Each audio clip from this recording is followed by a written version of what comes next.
সামি বিডিলানের যে চ্যানেলের পক্ষ থেকে সকলকে জানাই আসসালামু আলাইকুম। আশা করি সকলে ভালো আছেন। আজ শুরু করতে যাচ্ছে আরবি ভাষা শিক্ষার একটি নতুন ভিডিও, যে ভিডিওতে আরও বেশ কিছু আরবি বাক্য আমরা শিখব, যে বাক্যগুলো আমরা প্রতিনিয়ত প্রতিদিনে ব্যবহার করে থাকি, এবং এই বাক্যগুলোর মাধ্যমে আমরা কিভাবে আরবি ভাষাকে সহজভাবে উপস্থাপন করতে পারবো সেটাও শিখব। তাহলে চলুন শুরু করা যাক আজকের নতুন ভিডিও। বাংলা থেকে আরবি ভাষা শিক্ষার প্রথম যে বাক্যটি আমরা জানবো আজকে, সেটি হচ্ছে কি দুঃখজনক। কি দুঃখজনক অর্থাৎ আমরা যখন কোনো একটি খারাপ সংবাদ শুনি তখন আমরা এই ধরনের দুঃখ প্রকাশ করে থাকি যে ব্যাপারটা অনেক দুঃখজনক বা ঘটনাটি অনেক দুঃখজনক। তো সেক্ষেত্রে আমরা আরবিতে যেটি বলবো সেটি হচ্ছে হ্যাসাফ। হ্যাসাফ অর্থ দুঃখজনক। হ্যাসাফ, হ্যাসাফ কি দুঃখজনক। সে গালি দিয়েছে, কেউ বকা দিয়েছে বা গালি দিয়েছে, এরকম হয় রাগারাগির সময় কেউ গালি দেয় বা বকা দেয়। তো এই কথাটি আমরা যখন অন্য কাউকে বলতে যাই তো তখন আমরা এটি বলবো হু সাথাফ। হু সাথাফ, সে আমাকে গালি দিয়েছে। হু সাথাফ, সে আমাকে মেরেছে। কেউ যদি মেরে থাকে আপনাকে, তো সেটি আপনি বা আমরা অনেক সময় এ ধরনের কথা হয় বা এ ধরনের পরিস্থিতির মধ্যে আমরা পড়ি। তো সেক্ষেত্রে আমরা বলবো হু দাররাবনি। হু দাররাবনি, সে আমাকে মেরেছে। হু দাররাবনি, সে আমাকে মেরেছে। আমি তাকে মারিনি। আমি তাকে মারিনি অর্থাৎ সে আপনাকে মেরেছে, আপনি কি তাকে মেরেছেন? তো সেই ক্ষেত্রে আমরা উত্তর দিই এভাবে যে না, আমি তাকে মারিনি। তা আনা মা দাররাফতা। আয়না মা দাররাফতা অর্থাৎ আমি তাকে মারিনি। এখানে দাঁড়াও অর্থাৎ কাউকে আপনি বলতেছেন যে এই জায়গাটাতে দাঁড়াও বা এখানে এখানে দাঁড়ান, আপনি এখানে দাঁড়ান, আমি আসতেছি, বা আপনি এখানে অপেক্ষা করেন। তো এখানে দাঁড়াও, তা ওয়াগ্গে ফিনা। ওয়াগ্গে ফিনা অর্থ এখানে দাঁড়াও। নাড়াচাড়া করো না, এই কথাটি অনেক সময় আমরা বিশেষ করে বাচ্চাদের ক্ষেত্রে বলে থাকি যে কোনো কিছু নাড়াচাড়া করো না, এখানে দাঁড়িয়ে থাকো। তো সেক্ষেত্রে নাড়াচাড়া করো না শব্দটি ব্যবহার করা হয় বা এই বাক্যটি ব্যবহার করি আমরা। তো এটি আরবিতে বলবো লাতিত হার্ক। লাতিত হার্ক, হার্রাক। লাতিত হার্রাক অর্থাৎ নাড়াচাড়া করো না, কোনো কিছু নাড়াচাড়া করো না, এটি আরবিতে বলা হয় লাতিত হার্রাক। এখানে বসে থাকো। এখানে বসে থাকো অর্থাৎ বলছে নাড়াচাড়া করো না, এখানে বসে থাকো বা এখানে চুপচাপ থাকো, এখানে বসে থাকো। তো এগিধীনা। এগিধীনা অর্থ এখানে বসে থাকো। ওখানে দাঁড়াও, কাউকে বলতেছেন যে ওখানে দাঁড়াও। তো ওয়াগ্গে ফিনাক। ওয়াগ্গে ফিনাক অর্থ ওখানে দাঁড়াও। ওয়াগ্গেফ হিনা অর্থ এখানে দাঁড়াও, অর্থাৎ হিনা অর্থ এখানে, হিনাক অর্থ ওখানে। ওয়াগ্গেফ অর্থ দাঁড়িয়ে থাকা বা দাঁড়াও। কয়েকদিন আগে। কয়েকদিন আগে আমরা এই ধরনের কথা অনেক ক্ষেত্রে ব্যবহার করে থাকি যে কেউ কি আসছিল, তা আমরা বলি যে কয়েকদিন আগে আসছিল, বা কয়েকদিন আগে আমি গেছিলাম, বা কয়েকদিন আগে কাজটা ছেড়ে দিয়েছি। অনেক ক্ষেত্রে কয়েকদিন আগে, কয়েকদিন পরে এই ধরনের কথা আমরা বলি।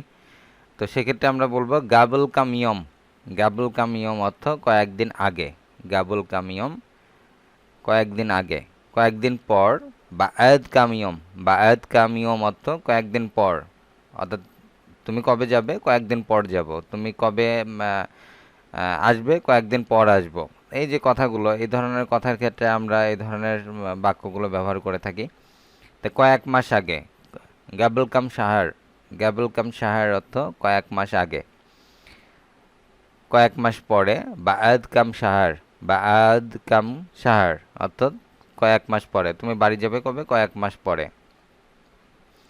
তো এই ধরনের কথা আমরা প্রায় বলে থাকি। তো কথাগুলো কোথায় ব্যবহার করব এটা পরিস্থিতির উপর নির্ভর করে। তো কিন্তু এই বাক্যগুলো আমরা প্রতিনিয়তই ব্যবহার করে থাকি কোনো না কোনো কাজের ক্ষেত্রে, কোনো বিশেষ কোনো ঘটনার প্রেক্ষাপটে এই ধরনের বাক্যগুলো আমরা ব্যবহার করে থাকি।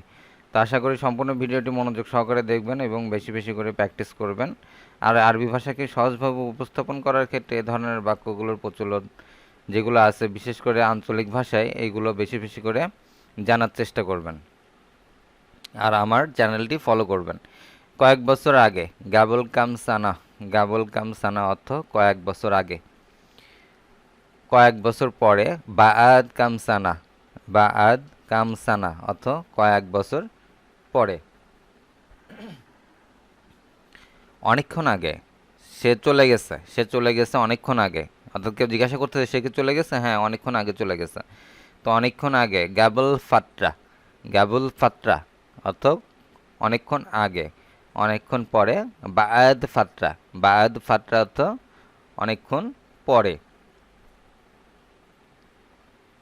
আমি ঘুমাচ্ছি, অর্থাৎ আপনাকে কেউ জিজ্ঞাসা করতেছে যে আপনি কি করতেছেন, অর্থাৎ ফোনে জিজ্ঞাসা করলো যে আপনি কি করতেছেন, যে আমি ঘুমাচ্ছি।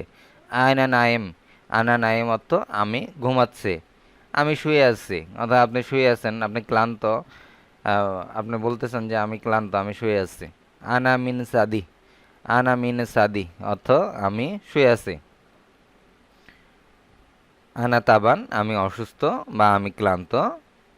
আনা মিনা সাদি আমি শুয়ে আছি। আমি বসে আছি, আয়না গাইড, আয়না গাইড অর্থ আমি বসে আছি। তাড়াতাড়ি করো, অর্থাৎ কোনো একটা জায়গায় আপনি যেতে যাচ্ছেন বা কাউকে বলতেছেন, তো সেক্ষেত্রে আমরা বলি যে হারি আপ, তাড়াতাড়ি করো। তো এটি আমরা আরবিতে বলবো আল্লাফ সুরা, আল্লাফ সুরা অর্থ তাড়াতাড়ি করো, আল্লাফ সুরা তাড়াতাড়ি করো। ভুলো না, কোনো একটি কাজ করতে দিচ্ছেন, বলতেছেন যে এই কাজটা করতে ভুলো না। তা লাতিনসা, লাতিনসা অর্থ ভুলো না, ভুলবো না। উত্তরে বলবেন যে না ভুলবো না, ঠিক আছে। মা বানসা, মা বানসা ভুলবো না। একটু আগে গাবুল শুয়াইয়া, একটু আগে গাবুল শুয়াইয়া, একটু পরে বায়াদ শুয়াইয়া, অর্থাৎ একটু পরে কোনো কাজটি এই কাজটি করো, একটু পরে করতেছি, এই ধরনের কথা আমরা বলে থাকি। এই কাজটি করো, একটু পরে করতেছে। ওখানে যাও, বাজারে যাও, একটু পরে যাচ্ছি। তো এই যে কথাগুলো আমরা বলে থাকি, এই কথাগুলোর সাথে এই বাক্যগুলো না থাকলে পরিপূর্ণ বাক্য গঠন করা যায় না। তো বায়াত শুয়াইয়া, বায়াত শুয়াইয়া, রোহ সুক্কা অর্থাৎ একটু পরে বাজারে যাব। বায়াত শুয়াইয়া রোহ সুক্কা, একটু পরে বাজারে যাব। চলে যাও রে, চলে যাও রে। কখন আসবেন, কখন আসবেন, কখন আসবেন। মিতাপ্তিজি, কাউকে বলতেছেন যে আপনি এখানে আসবেন আর কি কখন আসবেন, কাউকে ডাকতেছেন। তো সেক্ষেত্রে আমরা এই ধরনের সময়ের কথা বলি যে আপনি কখন আসবেন। তো এটা মিতাব বিসি, মিতাব তিজি কখন আসবেন, মিতাব তিজি কখন আসবেন। আর আসবেন না, আর আসবেন না। এখানে কথাটি আপনি দুইভাবে বলতে পারেন, একটি হচ্ছে রাগের সুরে আর একটি হচ্ছে বিনয়ের সুরে। অর্থাৎ রাগের সুরে যখন আপনি বলবেন যে তখন ব্যাপারটা এমন হবে যে আপনি আর আসবেন না, অর্থাৎ আপনি কাউকে রাগ করে বলতেছেন যে আপনি আমার এখানে আর আসবেন না। তো আর আসবেন না, লাআত তিজি, লাআত তিজি আর আসবেন না। আর কাউকে বিনয়ের সুরে আর আসবেন না, অর্থাৎ আপনাকে আপনার কাছ থেকে কেউ ঘুরে গেছে, আপনি তারপরে আবার জিজ্ঞাসা করতেছেন আর আসবেন না। তো সেটি হচ্ছে বিনয়ের সুরে যখন বলবেন তখন হচ্ছে লাআত তিজি, অর্থাৎ একটু নম্রভাবে আপনাকে বলতে হবে। আর যখন একটু উচ্চ স্বরে বলবেন তখন ব্যাপারটা রাগান্বিত আর কি, রাগের যেটা বুঝায়। আর আসবেন না, লাআত তিজি, লাআত তিজি আর আসবেন না, আর আসবেন না, লাআত তিজি। যেও না, যেও না অর্থাৎ কোথাও আপনি যেতে নিষেধ করতেছেন, যেও না। লাথ রুহ, লাথ রুহ অর্থ যেও না।